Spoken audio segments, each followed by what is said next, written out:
sound के hero वाला look रखेला यार हम तारे बंदूक साउंड के हीरो वाला लुक रखेला गुंडा पे मन पे फंक तारे गरम मिजाज में तेला तारे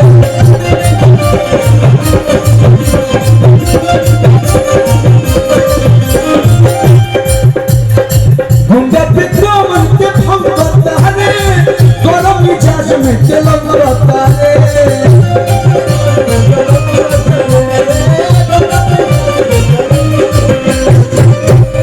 एरिया में केहू कुछ बोली बस सुधीर भैया के नाम ले ली कौनो गुंडा हो उनका नाम के बेच दे अरे बोले ना बोले हमारा में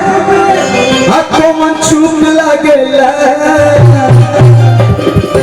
तो साउथ के हीरो वाला लुक रखेला साउथ के हीरो वाला लुक रखेला यार हमर